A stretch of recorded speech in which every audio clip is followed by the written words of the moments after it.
नमस्कार,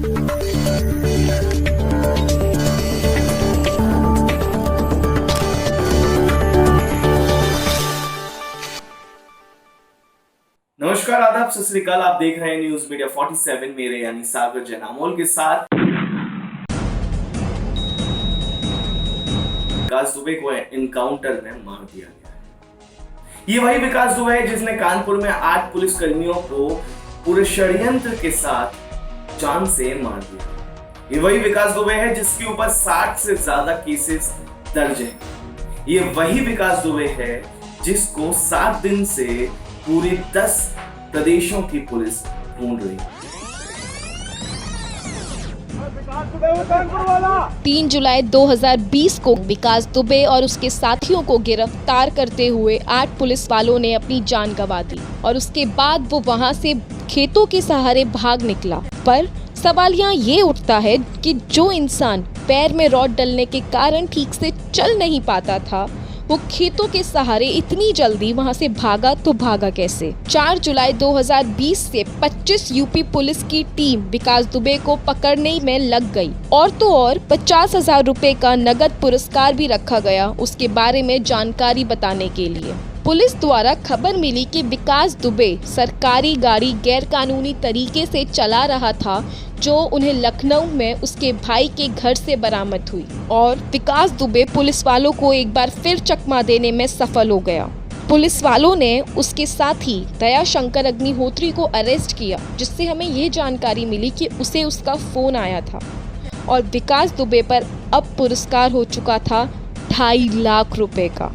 ऐसा क्रिमिनल जो पुलिस वालों को पूरा देश घुमा रहा था, वो अकेला था विकास दुबे, पूरे यूपी के जिसने उन्हें चक्कर लगवा दिए। जुलाई 8 को पुलिस वालों के फरीदाबाद होटल पहुंचने से पहले ही विकास दुबे वहां से भी फरार हो गया, पर वहां उसका एक साथी पुलिस वालों के हाथों मारा गया और उसका नाम था अमर दुबे। और अब विकास दुबे पे पुरस्कार हो चुका था 5 लाख रुपए। और आखिरकार उज्जैन के महाकाल मंदिर में वो विकास दुबे मिलता है और उसे लाया जा रहा था कानपुर और बीच में अचानक से उसका एनकाउंटर। लेकिन विकास दुबे का ये एनकाउंटर तो हो जाता है, एक अपराधी मार दिया जाता है, लेकिन क्या अपराध उसके साथ खत्म हो जाता है? इस विकास दुबे ने जाते जाते कई ऐसे प्रश्न हैं जो उसके साथ ही दफन हो चुके हैं। आखिर क्यों गया था विकास महाकाल के मंदिर, जब पता था कि महाकाल मंदिर पर हर चप्पे पर सीसीटीवी कैमरा लगाए जाते? या फिर डर गया था विकास, या उसे भरोसा था जैसे पहले अपराध करने के बाद पुलिस से बचा जा चुका था, इस बार भी विकास बच पाएगा? क्या अमर दुबे और 4 साथियों के एनकाउंटर के बाद अब डर चुका था विकास, इसलिए सभी के बीच में महाकाल मंदिर आया, जिसके बाद लोगों को बता सके कि मैं आसानी से पकड़ा जा चुका हूँ, मेरे एनकाउंटर का कोई तुक नहीं। विकास दुबे पकड़े जाने के बाद क्या चिल्लाता है, देखिए। मैं विकास दुबे हूं, कानपुर वाला।